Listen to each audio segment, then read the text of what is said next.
Roald Dahl, the Twits. Hairy faces. What a lot of hairy-faced men there are around nowadays. When a man grows hair all over his face, it is impossible to tell what he really looks like. Perhaps that's why he does it. He'd rather you didn't know. Then there's the problem of washing.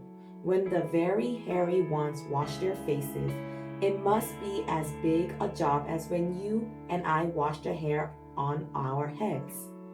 So what I want to know is this. How often do all these hairy-faced men wash their faces? Is it only once a week, like us, on Sunday nights?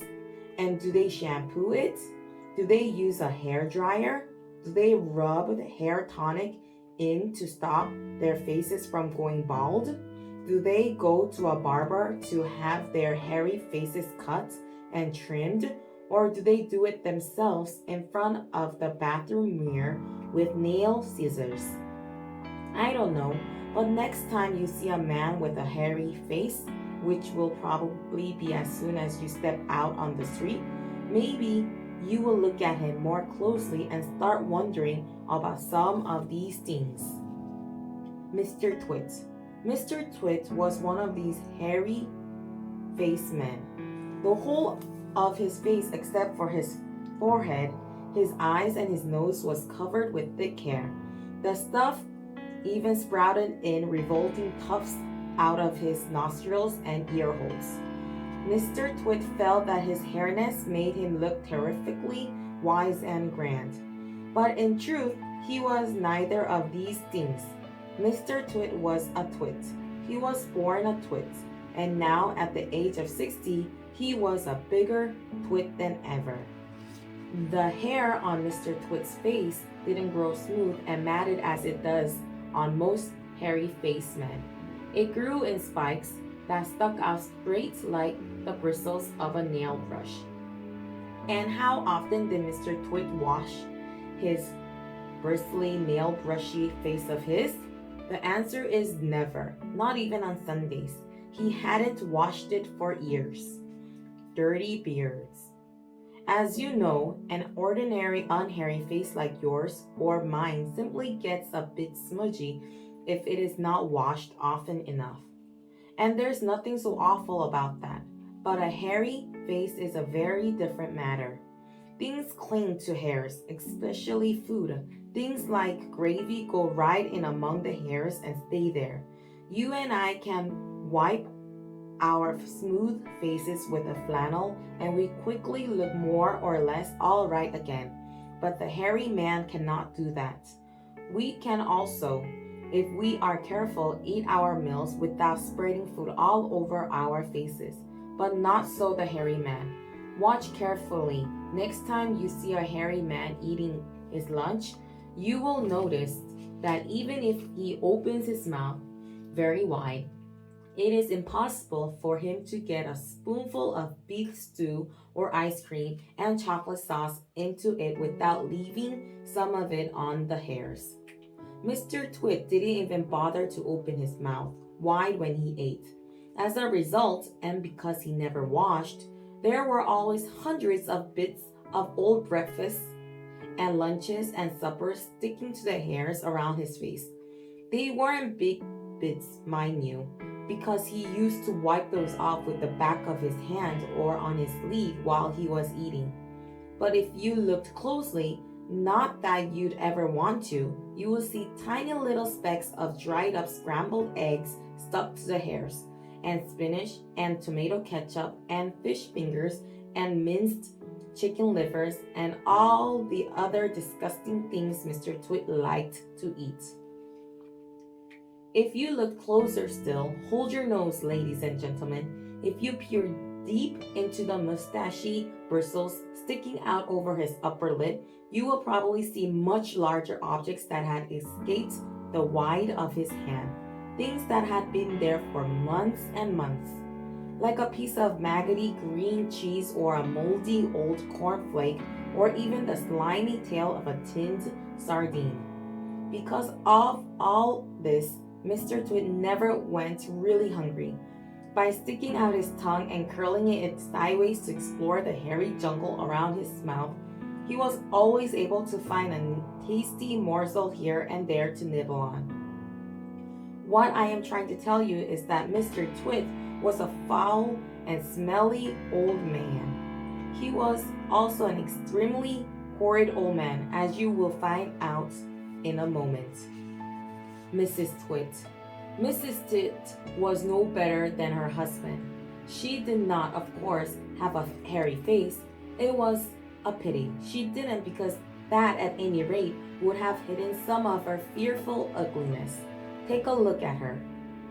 Have you ever seen a woman with an uglier face than that? I doubt it.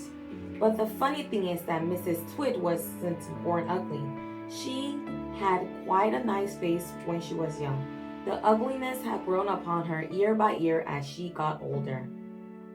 Why would that happen? I'll tell you why. If a person has ugly dots, it begins to show on the face. And when that person has ugly dots every day, every week, every year, the face gets uglier and uglier until it gets so ugly you can hardly bear to look at it. A person who has good dots cannot ever be ugly. You can have a wonky nose and a crooked mouth and a double chin and sticked out teeth, but if you have good dots, they will shine out of your face like sunbeams, and you will always look lovely. Nothing shone out of Mrs. Twit's face. In her right hand, she carried a walking stick. She used to tell people that this was because she had warts growing on the side of her sole, her left foot, and walking was painful. But the real reason she carried a stick was that she could hit things with it. Things like dogs and cats and small children. And then there was the glass eye. Mrs. Twit had a glass eye that always looking the other way. The glass eye. You can play a lot of tricks with the glass eye because you can take it out and pop it back in again anytime you like. You can bet your life Mrs. Twit knew all the tricks. One morning she took out her glass eye and dropped it into Mr. Twit's mug of beer when he wasn't looking. Mr. Twit sat there drinking the beer slowly. The froth made a white ring on the hairs around his mouth. He wiped the white froth onto his sleeve and wiped his sleeve on his trousers. You're plotting something, Mrs. Twit said, keeping her back turned so he wouldn't see that she had taken out her glass eye. Whenever you go all quiet like that, I know very well you're plotting something. Mrs. Twit was right. Mr. Twit was plotting away like mad. He was trying to think up a really nasty trick he could play on his wife that day. You'd better be careful, Mrs. Twit said, because when I see you starting to plot, I watch you like a wombat. Oh, do shut up, you old hag, Mr. Twit said. He went on drinking his beer, and his evil mind kept working away on the latest horrid trick he was going to play on the old woman. Suddenly, as Mr. Twit tipped the last drop of beer down his throat, he caught sight of Mrs. Twit's awful glass eye staring up at him from the bottom of the mug. It made him jump. I told you I was watching you, cackled Mrs. Twit. I've got eyes everywhere, so you better be careful. The frog. To pay her back for the glass eye in his ear, Mr. Twit decided he would put a frog in Mrs. Twit's bed. He caught a big one down by the pond and carried it back secretly in a box. That night, when Mrs. Twit was in the bathroom getting ready for bed, Mr. Twit slit the frog between her sheets. Then he got into his own bed and waited for the fun to begin. Mrs. Twit came back and climbed into her bed and put out the light. She lay there in the dark, scratching her tummy. Her tummy was itching. Dirty old hags like her always have itchy tummies. Then all at once she felt something cold and slimy crawling over her feet. She screamed. What's the matter with you? Mr. Twit said. Help, screamed Mrs. Twit, bouncing about. There's something in my bed. I'll bet it's that giant skilly wiggler I saw on the floor just now," Mr. Twit said. "That what?" screamed Mrs. Twit. "I tried to kill it, but it got away," Mr. Twit said. "It's got teeth like screwdrivers." "Help!" screamed Mrs. Twit. "Save me! It's all over my feet. It'll bite off your toes," said Mr. Twit. Mrs. Twit fainted. Mr. Twit got out of bed and fetched a jug of cold water. He poured the water over Mrs. Twit's head to revive her. The frog crawled up from under the sheets to get near the water.